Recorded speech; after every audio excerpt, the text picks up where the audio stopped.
India market invest মাইন্ডসেটে আপনাদের স্বাগত। যারা এই চ্যানেলে নতুন এসেছেন তাদেরকে বলবো প্লিজ চ্যানেলটাকে সাবস্ক্রাইব করে নেবেন, একটা লাইক করবেন, কারণ লাইকের করলেও কিন্তু আমি বুঝতে পারি আমার কন্টেন্টগুলো আপনাদের ভালো লাগছে কিনা। ঠিক আছে, তার পাশাপাশি আপনাদের লাইকের মাধ্যমে কিন্তু ইউটিউব আমার কন্টেন্টগুলোকে আরও প্রচুর মানুষের কাছে কিন্তু পৌঁছে দেবে। শেয়ার করবেন, বেল আইকনটা প্রেস করবেন। চলুন আজকে একটা ব্রেকিং নিউজ পাওয়া যাচ্ছে, নিউজটা নিয়ে আলোচনা করি। আরকন ইন্টারন্যাশনাল কোম্পানিটা কী কাজ করে? কোম্পানিটা রেলওয়ে সেক্টরের কোম্পানি। কোম্পানিটা কিন্তু রেলওয়ে ইনফ্রাস্ট্রাকচার ডেভেলপমেন্টের কাজ করে। এই কোম্পানিটা লাইন বলুন, ইলেকট্রিফিকেশন বলুন, টোটাল জিনিসটা কিন্তু এই কোম্পানিটা করে। তো এই কোম্পানিটা নিয়ে কিন্তু একটা ভালো ব্রেকিং নিউজ আসছে। তার আগে বলবো, দেখুন কোম্পানিটা কিন্তু গভর্নমেন্ট যেহেতু ইনিশিয়েটিভ নিয়েছে যে রেলওয়ের বিস্তারের, তাই জন্য কিন্তু কোম্পানিটা একের পর এক অর্ডার পাচ্ছে। তো আর তার পাশাপাশি কিন্তু অর্ডার পেতে গিয়ে কোম্পানিটা তার ইনভেস্টরদের কিন্তু ভালো একটা রিটার্ন বানিয়ে দিয়েছে। আমরা যদি কোম্পানিটার 5 দিনের রিটার্ন দেখি, দেখুন 5 দিনের রিটার্ন দেখলে দেখা যাবে কোম্পানিটা কিন্তু 4.5% রিটার্ন দিয়েছে। আমরা যদি 1 মাসের রিটার্ন দেখি, দেখুন প্রায় 13%-এর কাছাকাছি রিটার্ন দিয়েছে। আমরা যদি 6 মাসের রিটার্ন দেখি, 6 মাসে 98%, প্রায় ডবল বানিয়ে দিয়েছে। আমরা যদি 1 বছর রিটার্ন দেখি, দেখুন 1 বছর রিটার্ন দেখলে দেখা যাবে কোম্পানিটা কিন্তু 165% রিটার্ন দিয়েছে। আমরা যদি কোম্পানিটার 5 বছর রিটার্ন দেখি, দেখুন 5 বছরে 299, প্রায় 300% রিটার্ন দিয়েছে। ঠিক আছে, তো আমরা যদি 5 বছরের চার্ট দেখি, চার্ট দেখলে দেখা যাবে কোম্পানির কিন্তু এখানে কোনো রকম কোনো দম ছিল না। এখন গভর্নমেন্ট কী করেছে, মোটামুটি 2022-এর থেকে কিন্তু গভর্নমেন্ট ইনফ্রাস্ট্রাকচার ডেভেলপমেন্টের কাজ করছে। শুধু রেলে নয়, টোটাল সড়ক পরিবহন বলুন, কোম্পানিটার এক্সপোজার কিন্তু এই ক্ষেত্রেও রয়েছে। সড়ক পরিবহনের ক্ষেত্রেও কিন্তু কোম্পানিটার কিছু কিছু এক্সপোজার কিন্তু আছে, অর্থাৎ এই সড়ক পরিবহনের কাজও কিন্তু কোম্পানিটা করে।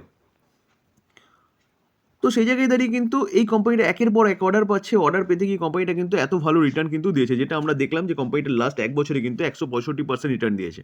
ঠিক আছে, তো এই কোম্পানিটা নিয়ে কিন্তু একটা ব্রেকিং নিউজ পাওয়া যাচ্ছে। চলুন নিউজটাকে দেখি। নিউজটা কিন্তু সদ্য জাস্ট বেরিয়েছে। ঠিক আছে, তো দেখুন গভর্নমেন্ট হচ্ছে 1200 কোটি টাকা কিন্তু রাইজ করতে চলেছে। কি করে রাইজ করবে? 8% স্টেক কিন্তু আরকন ইন্টারন্যাশনালের কিন্তু ওএফএস-এর মাধ্যমে তারা কি করছে, সেল করতে চলেছে। OFS means offer for sell, অর্থাৎ গভর্নমেন্ট এই 1200 কোটি টাকা ফান্ড রাইজ করার জন্যে আরকন ইন্টারন্যাশনালের কিন্তু 8% স্টেক সেল করতে চলেছে, যেটা অফারে। ঠিক আছে, মানে এখন যে আমরা প্রাইস দেখলাম কোম্পানিটার, এখন আমরা প্রাইস দেখলাম কত, 172। তো গভর্নমেন্ট কি করছে, তার যে ফ্লোর প্রাইস রেখেছে সেই ফ্লোর প্রাইসটা কত, 154। জাস্ট কিছুক্ষণ আগের খবর দেখুন, 7টা 19-এর খবর। আমি 7টা 26-এ হচ্ছে ভিডিওটা তৈরি করছি, 6 ডিসেম্বর 2023। জাস্ট কিছুক্ষণ আগে কিন্তু খবরটা পাওয়া গেছে। তো এখানেও দেখলে দেখা যাবে, দেখুন গভর্নমেন্ট তার স্টেক 8% স্টেক সেল করছে অফার ফর সেল ওএফএস-এর মাধ্যমে। তাহলে দেখা যাচ্ছে যে গভর্নমেন্ট যে স্টেকটা সেল করতে চলেছে 8% স্টেক, 8% স্টেক কিন্তু চারটিখানি ব্যাপার না কিন্তু।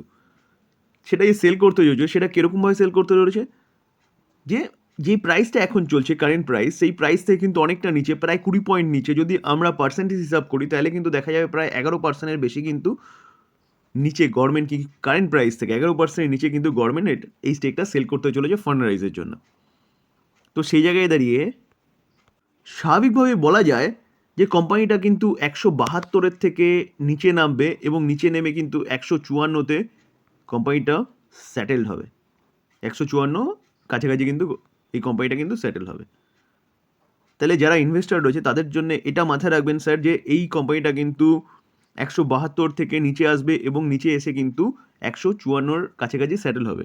ঠিক আছে, তাহলে গভর্নমেন্ট যে স্টেকটা সেল করতে চলেছে 8% স্টেকটা, সেটা হচ্ছে দেখুন, the union government has proposed 8% sell 8% stake IRCON international through offer for sale OFS, which open call Thursday থেকে কিন্তু এটা ওপেন হবে, অর্থাৎ আগামীকাল থেকে কিন্তু এটা ওপেন হতে চলেছে।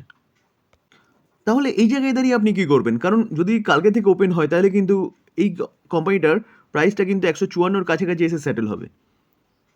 তো প্রায় 11% কিন্তু কোম্পানিটা নিচে আসবে। তো সেই জায়গায় দাঁড়িয়ে আপনি সেল করে দেবেন না হোল্ড করবেন? চলুন আমরা কোম্পানিটার একটু ফান্ডামেন্টাল দেখে নিই। যারা হচ্ছে জাস্ট নিউজটা দেখতে এসছেন তাদের জন্য এই পর্যন্তই শেষ, কিন্তু যারা এই কোম্পানিটার সম্বন্ধে ডিটেলসে জানতে চান এবং যারা হচ্ছে এই কোম্পানিটা ইনভেস্টমেন্ট করে আছেন, তারা চাইলে কিন্তু পুরো ফুল ভিডিওটা দেখতে পারেন। কারণ আমরা মার্কেটে একটা নিউজ এসছে, ভালো কোম্পানি, গভর্নমেন্ট সেই কোম্পানিকে নিয়ে কাজ করছে বা সেই সেক্টরকে নিয়ে কাজ করছে, আশা করা যায় গভর্নমেন্ট আবার রিইলেক্টেড হয়ে আসবে এই একই গভর্নমেন্ট। কারণ কি আমরা ট্রেলারে দেখলাম, অর্থাৎ এই যে 5টা বিধানসভা ভোট হলো তাতে দেখলাম যে গভর্নমেন্ট এই বিজেপি কিন্তু ভালো ফল করেছে, কিন্তু এক্সিট পোল বলছিল যে বিজেপি এত ভালো ফল করবে না। তো এক্সিট পোলের থেকেও কিন্তু ভালো ফল, অনেক ভালো ফল করেছে বিজেপি।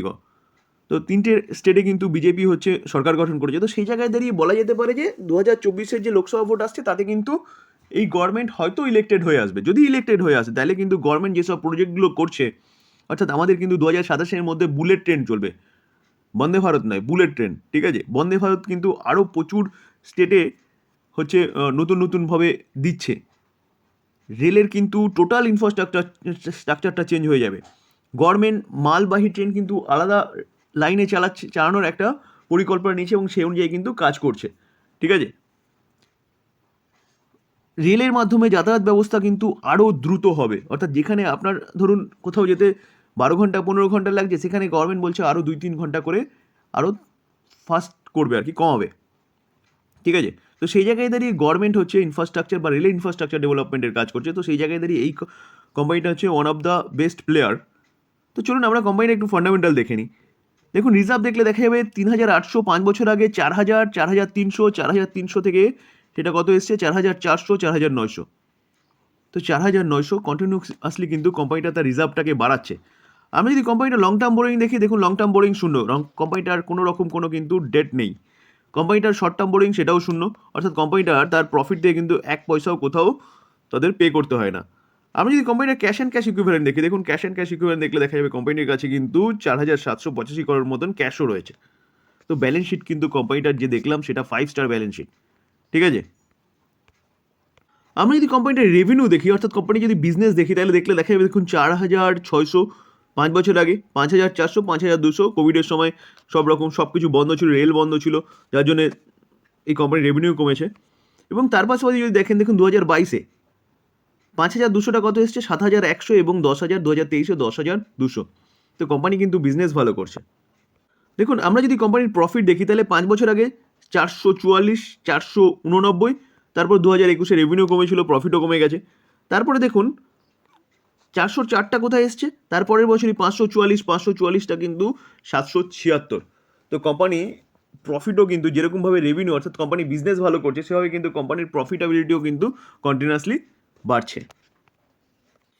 আমরা যদি কোম্পানির শেয়ার হোল্ডিং প্যাটার্ন দেখি, দেখুন September 2023 latest share holding pattern অনুযায়ী কিন্তু প্রোমোটার 73.6% স্টেক হোল্ড করছে এবং এফআইএস কতটা 4% স্টেক হোল্ড করছে, ডিআইএস হচ্ছে 0.6% স্টেক হোল্ড করছে এবং পাবলিক 22.2% স্টেক হোল্ড করছে।